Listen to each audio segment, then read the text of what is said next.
pasal 5 ayat yang kedua. Saya izin buka masker karena saya nanti takut gak mampu untuk ngomong terlalu panjang. Roma pasal 5 ayat yang kedua. Demikian firman Tuhan. Oleh Dia kita juga beroleh jalan masuk oleh iman kepada kasih karunia. Kita berdiri dan kita bermegah dalam pengharapan akan menerima kemuliaan. Alkitab katakan kita bermegah dalam pengharapan. Di sini Paulus bukan katakan kepada jemaat di Roma, mari kita sama-sama untuk mempamerkan iman kita. Mari kita sama-sama sedang menyombongkan tentang sikap iman kita. Mari kita sama-sama sedang memamerkan apakah kondisi dan keadaan iman kita. Kata bermegah di sini mengandung sebuah makna bahwa Paulus mengingatkan jemaat yang ada di Roma, kamu hidup karena kasih karunia. Kamu bisa ada karena kasih karunia. Kamu masih ada saat ini sampai hari ini itu karena kasih karunia. Layaklah kita bermegah karena kita mensyukuri atas segala kebaikan, kemurahan, pertolongan, mujizat yang Allah kerjakan di dalam kehidupan kita. Layaklah kita bermegah. Bermegah karena pengharapan, bermegah karena kebaikan, bermegah karena apa yang Tuhan kerjakan dalam hidup kita. Luar biasa. Salahkah kalau kami sebagai keluarga menyaksikan tentang perbuatan ajaib Tuhan yang pernah kami alami? Salahkah kalau Bapak Ibu menyaksikan tentang perbuatan ajaib Tuhan yang Bapak Ibu alami? Yang penting di dalam kesaksiannya fokusnya adalah memuliakan Tuhan dan meninggikan Tuhan. Dia adalah raja di atas segala raja, sang pemilik kehidupan kita. Salahkah kita? Salahkah kita? Kita tidak salah Bapak Ibu. Karena kita sedang bermegah, artinya kita menceritakan betapa kebaikan Tuhan luar biasa dalam kehidupan kita semua. Betapa cinta Tuhan yang terjadi dalam kehidupan kita itu sangat luar biasa. Sehingga membuat kita bermegah, membuat kita tetap bersyukur, membuat kita menceritakan segala kebaikan Tuhan dalam kehidupan kita pribadi lepas pribadi. Layaklah kita bermegah. Apakah yang membuat kita bermegah? Dan apakah alasan yang membuat kita bermegah? Yang pertama, karena kita telah beroleh kasih karunia. Dalam ayat yang kedua, oleh Dia kita juga beroleh jalan masuk oleh iman kepada kasih karunia ini. Paulus sedang berbicara tentang kasih karunia. Apakah kasih karunia yang saya catat dan saya temui dalam Alkitab? Ada 4 hal yang berbicara tentang kasih karunia. Yang pertama, kasih karunia itu sesuatu yang tidak kita perjuangkan, tapi kita dapatkan, Bapak Ibu. Itu kasih karunia. Yang kedua, kasih karunia itu kita terima tanpa usaha. Dalam Roma pasal 3 ayat yang ke-24. Kita tidak berusaha keras, tetapi kita mendapatkan kasih karunia. Kita terima kasih karunia itu. Dan yang ketiga, kasih karunia menyadarkan kita untuk tidak bertekun dalam dosa. Roma 6 ayat 1-4. Yang keempat, kasih karunia membuat kita beroleh keselamatan. Ketika Paulus berbicara tentang kita hidup karena kasih karunia, dan kasih karunia itu membuat kita bermegah dalam pengharapan, ada 4 hal yang saya jelaskan tadi tentang kasih karunia. Kasih karunia sesuatu yang tidak kita perjuangkan tapi kita dapatkan. Kasih karunia itu kita terima tanpa usaha. Kasih karunia menyadarkan kita untuk tidak bertekun dalam dosa. Kasih karunia membuat kita beroleh keselamatan. Roma 6 ayat 1-4 bilang begini. Jika demikian, apakah yang hendak kita katakan? Bolehkah kita bertekun dalam dosa supaya semakin bertambah kasih karunia itu? Sekali-kali tidak. Bukankah kita telah mati bagi dosa? Bagaimana kita masih hidup di dalamnya?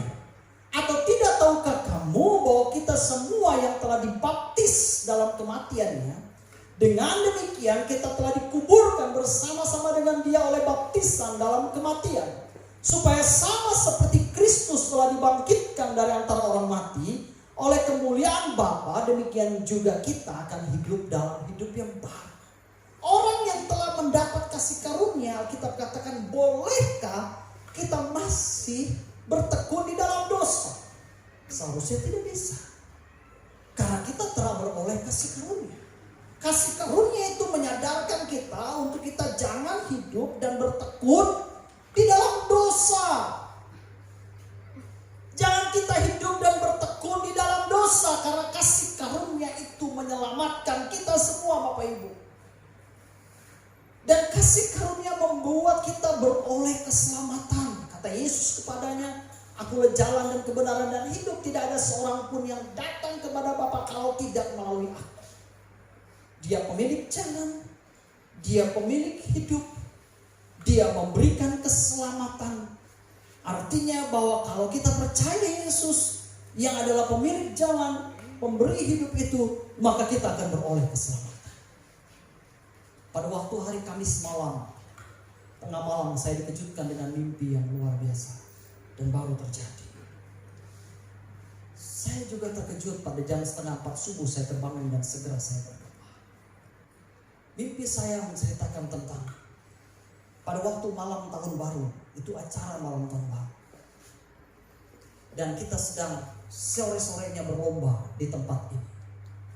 Dan saya ingat dalam kerumunan kita, kegiatan ramai kita dalam perlombaan menyambut malam tahun baru, itu ada Pak Lasarus, Pak Kades kita. Beliau mengatur semua olahraga yang ada. Lalu pada menjelang sorenya, tiba-tiba ada pedang nampak di awan ke arah rumah Joel di depan gereja. Dan pedang itu nampak di awan-awan. Dan saya berbalik arah dan saya melihat dan menyaksikan pedang itu. Dan setelah penampakan pedang itu berubah gambar penampakan menjadi penampakan Tuhan di awan-awan. Dan gambar lukisan Tuhan itu jelas sekali dalam mimpi saya. Dan saya bersorak berteriak, Tuhan, Tuhan, Tuhan. Dan semua jemaat berbalik berteriak, Tuhan, Tuhan, Tuhan. Dan saya coba mengambil potret, mengambil gambar itu dengan handphone, dengan ponsel saya. Dan Pak Lasarus juga, sementara dia terus memberikan arah tentang perlombaan, dia berhenti sejenak dan semua jemaat berteriak, Tuhan, Tuhan. Saya tidak melihat dengan jelas wajah Bapak Ibu, hanya Pak Lasarus yang saya tahu. Dan ketika mimpi itu, saya melihat lukisan dan gambar Tuhan Yesus di awan-awan itu. Persis di atas rumah Joel. Saya terjaga pada setengah 4 pagi. Dan saya merenung dalam doa saya. Apa arti mimpi itu? Kenapa saya bermimpi seperti itu? Itu hal yang baru saya alami. Ini bukan kisah bohong dan saya mengadakan. Ini betul-betul saya alami dan saya sangat jelas sekali dengan mimpi. Saya terjaga dan saya berdoa. Sampai saya tidak lagi tidur. Saya terus berdoa, Sampai akhirnya saya terbangun dari tempat tidur saya ke belakang untuk ke kamar. Dan saya menceritakan tentang itu dengan Ibu Gembala. Tetapi satu hal yang saya renungkan di dalam doa. Dalam peristiwa yang sedang kita alami. Saya tahu dan saya yakin. Tuhan sedang kasih tahu kepada saya lewat Roh Kudus. Aku hadir di tengah-tengah jemaat yang kau gembalakan hari ini. Aku Tuhan tidak pernah tinggalkanmu seorang diri sebagai pelayan. Ketika aku melihat dia menampakkan diri di awal-awal, satu makna yang saya dapat lewat renungan saya. Dia Tuhan yang tidak pernah tinggalkanmu saudara. Dalam kegetiran dan kegentaran yang Bapak Ibu alami. Dan mimpi itu akan selalu saya ingat karena itulah peristiwa langka di dalam kehidupan saya. Bagus mimpi. Kalau pendeta mimpi itu bagus. Jangan pendeta mimpi ketemu hantu tanduk 7. Pendeta mimpi ketemu hantu tanduk 7. Itu bagus mimpinya. Saya memaknai itu dan jam 3:30 pagi saya berdoa sendiri. Ibu Gembala tidur dan saya terus berdoa. Saya ucapkan syukur, terima kasih buat apa yang Tuhan izinkan terjadi dalam hidup saya. Dan saya tahu Dia tidak pernah tinggalkan kita semua. Amin. Dia tidak pernah tinggalkan kita. Tuhan memberikan keselamatan kepada kita. Maka dari itu tugas saya sebagai gembala sidang, sebagai hamba Allah yang melayani tempat ini, mempersiapkan jemaat untuk siap apapun keadaannya. Kita boleh meminta kepada Tuhan umur panjang seperti yang saya minta waktu itu, waktu ibu sakit. Salahkah saya meminta umur panjang kepada Tuhan? Tidak salah. Tetapi saya juga siap apapun yang terjadi Tuhan putuskan dan Tuhan anugerahkan itu. Saya siap, tetapi izinkan saya meminta umur panjang. Itu yang saya mau katakan kepada jemaat. Kita boleh meminta kesembuhan, meminta umur panjang. Tetapi dalam satu sisi kita siap dengan perkara Tuhan. Apapun yang Tuhan putuskan kepada kita. Dan satu hal yang kita yakin. Kalau namaku pun dipanggil, aku ada. Kalau Tuhan panggil aku akan bersama dengan Tuhan di surga yang mulia. Karena aku tetap percaya kepada Yesus Kristus yang adalah juru selamat. Yang berkata, akulah jalan kebenaran dan hidup. Tidak ada seorang pun yang datang kepada Bapa kalau tidak melalui aku. Kalau Dia berbicara seperti itu dan berkata seperti itu, apakah yang kita takutkan lagi Bapak Ibu? Karena Dia adalah kasih karunia itu sendiri dan pemilik kasih karunia itu sendiri. Yang kedua, Yesus Kristus membuat kita hidup dalam damai sejahtera. Mengapa kita harus bermegah dan apa alasan kita bermegah dalam pengharapan? Karena Yesus pemilik damai sejahtera. Dalam Yesaya pasal 26 ayat 12 dan Yohanes 14 ayat yang ke-27. Yesus itu pemilik damai sejahtera. Mari kita buka Alkitab Yohanes pasal 14 ayat yang ke-27. Yang membawa Alkitab, buka Alkitab masing-masing. Bila Yohanes pasal 14 ayat yang ke-27 Bapak Ibu. Ini ayatnya seringkali kita baca. Dan Alkitab bilang begini. Damai sejahtera ku tinggalkan bagimu. Damai sejahtera ku. Damai sejahtera ku berikan kepadamu. Dan apa yang ku berikan tidak seperti yang diberikan oleh dunia kepadamu. Janganlah gelisah dan gentar hatimu. Tuhan sang pemilik damai sejahtera, Dia katakan damai sejahteraku. Dengan kata lain Dia bilang, aku punya damai sejahtera. Ini ku berikan kepadamu, aku kasih damai ini kepadamu. Dengar baik, damai sejahtera yang ku punya tidak sama dengan damai sejahtera yang dunia berikan. Damai sejahtera yang ku punya tidak sama dengan damai sejahtera yang dunia berikan.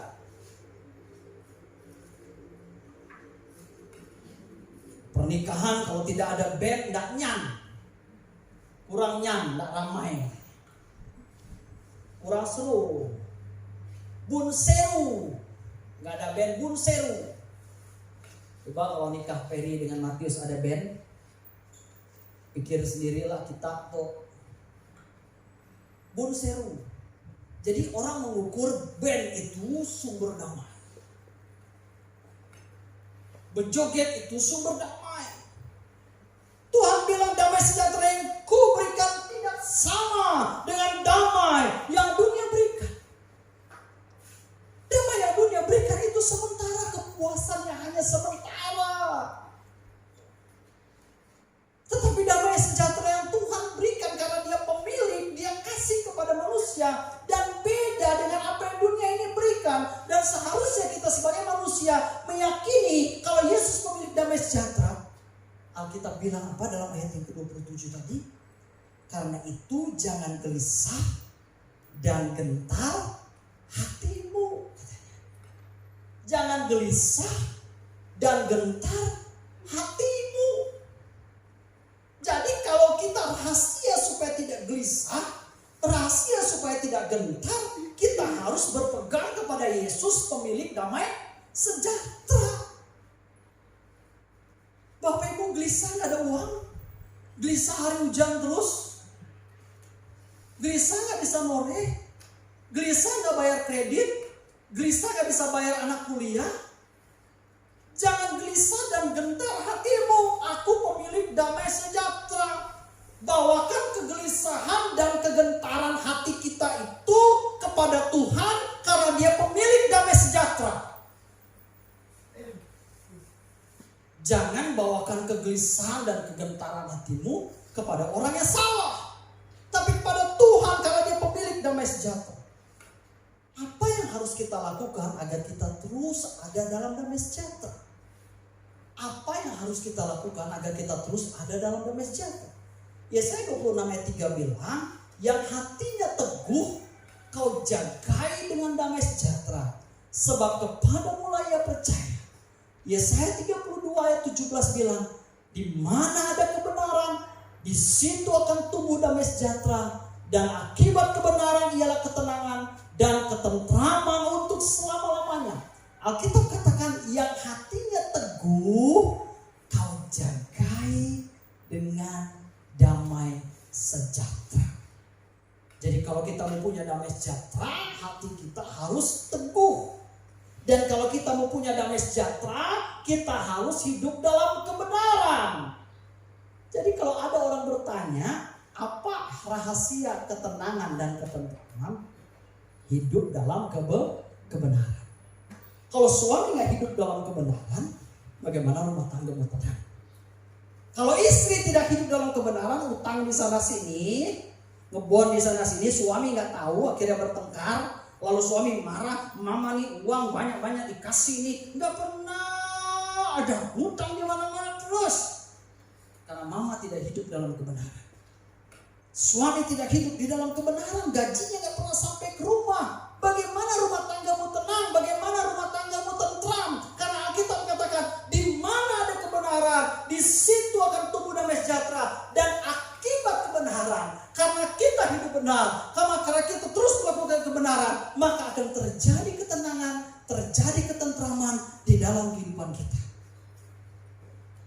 Itulah rahasia kita terus hidup dalam damai sejahtera. Hatimu teguh, kamu hidup dalam kebenaran. Simple aja Alkitab itu.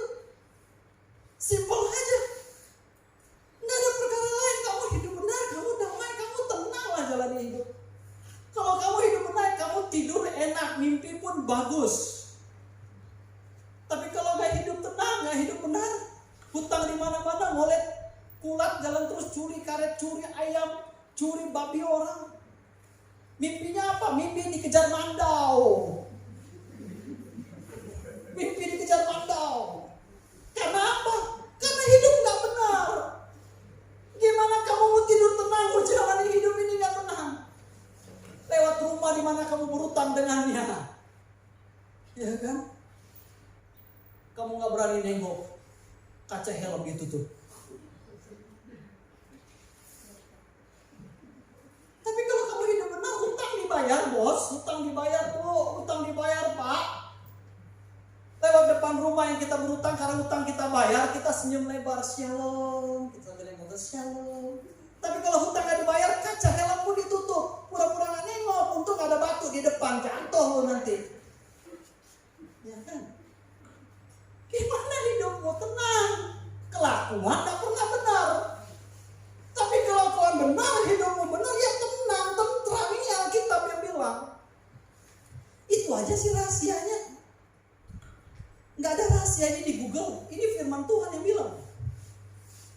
Bapak Ibu terkasih dalam Tuhan, seringkali, dengar baik, ini penutup khotbah saya. Seringkali damai sejahtera kita dicobai dengan keadaan padam. Ini serius. Siapa kira kita menghadapi situasi hari ini? Nggak ada yang tahu. Saya pun tidak tahu.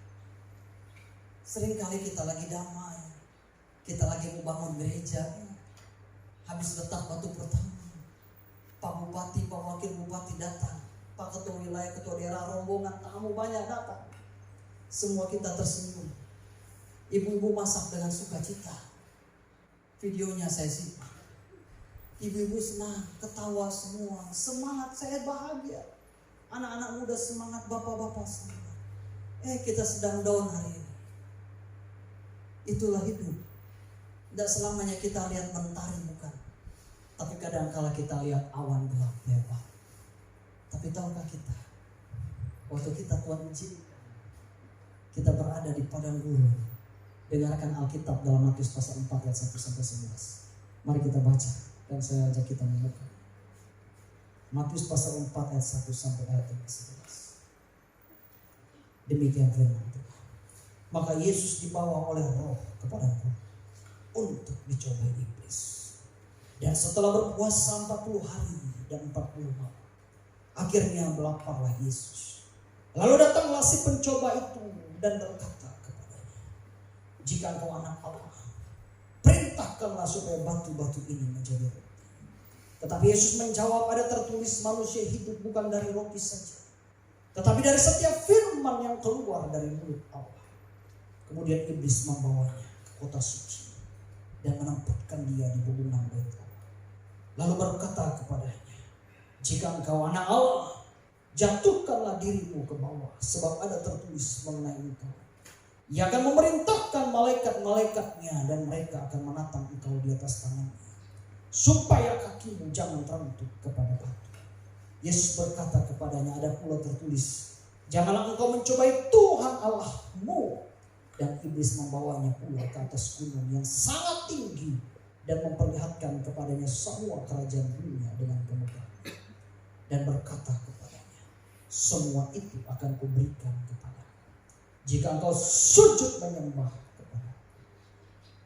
Maka berkatalah Yesus kepadanya, enyahlah iblis, sebab ada tertulis, engkau harus menyembah Tuhan Allahmu, dan hanya kepada Dia sajalah engkau berbakti. Lalu iblis meninggalkan dia, dan lihatlah malaikat-malaikat datang melayani Yesus. Alkitab katakan Yesus dibawa oleh Roh ke padang gurun.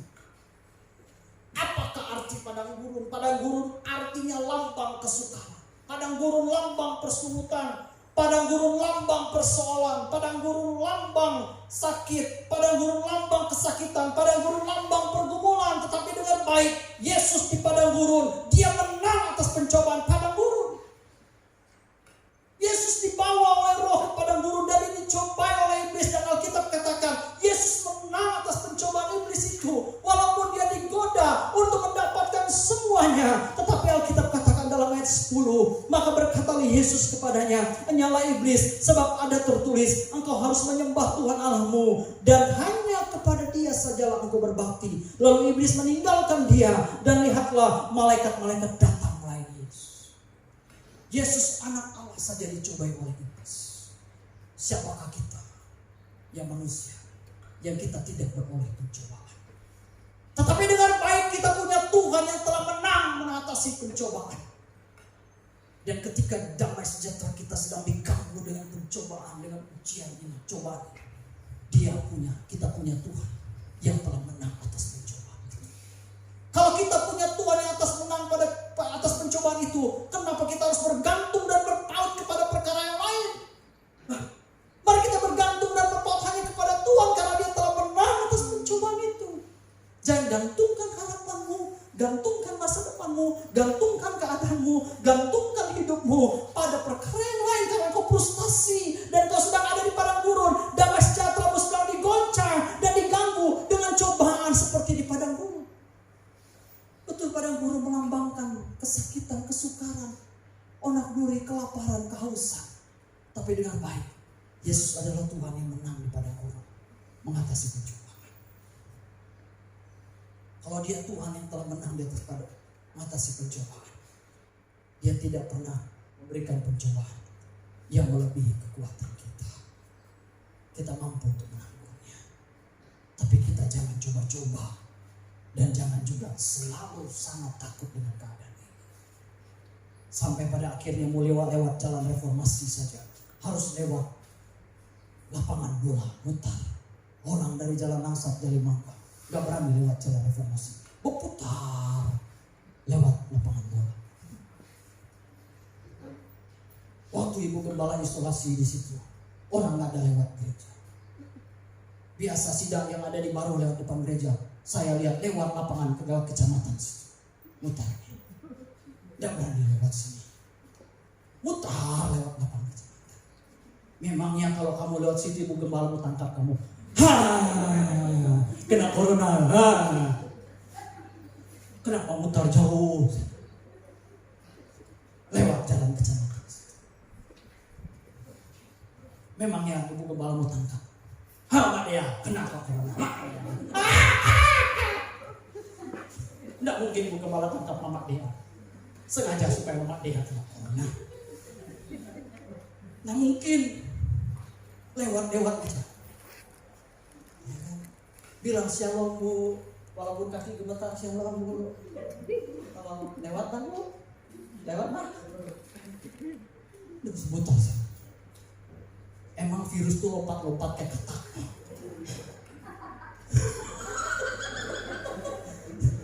Selama kamu pakai masker dan dia disiplin jaga protokol kesehatan, virus tuh gak pernah lompat-lompat kayak ketak.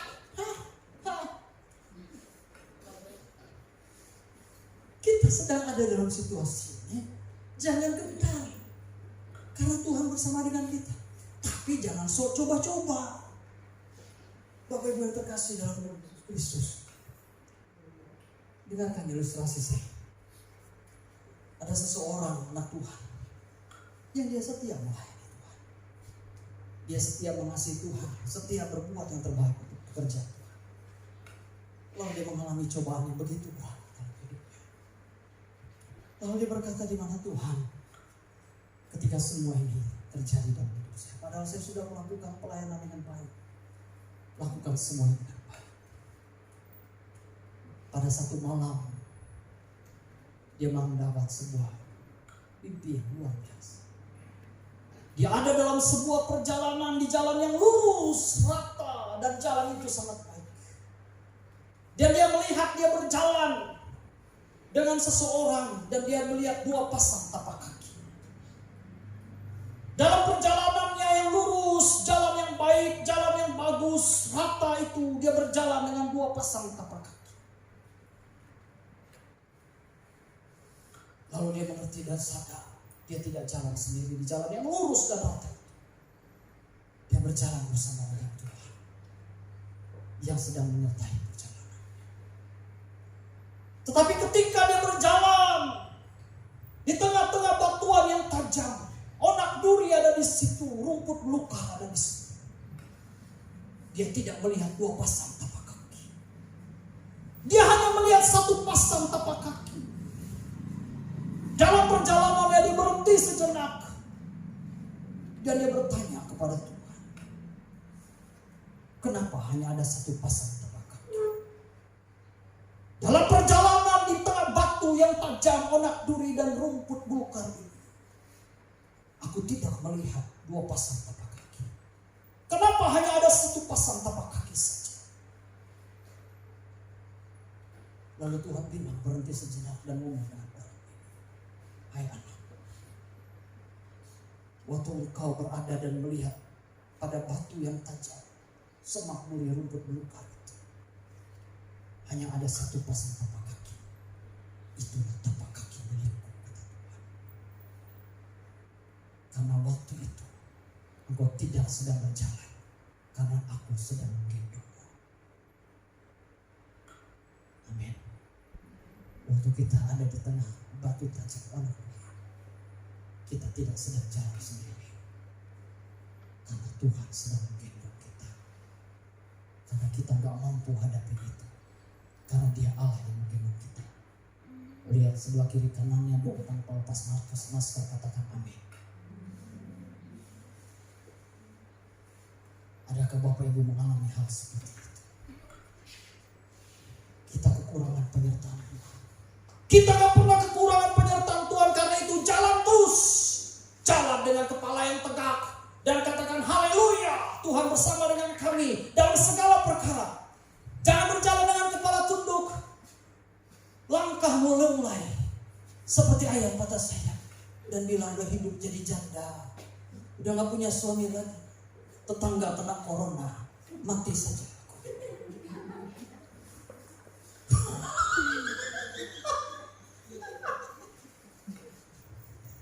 Udah jadi janda, tetangga kena corona, mati. Jalan dengan tegak, pandang kepada Dia, karena Dia sedang menggendongmu waktu engkau ada di batu cadas, kerikil onak duri, dan kau tidak sanggup melangkah sendiri, karena Dia sedang menggendongmu di sini. karena kakimu tidak mampu. Amin Bapak Kelvin. Kita bangkit berdiri.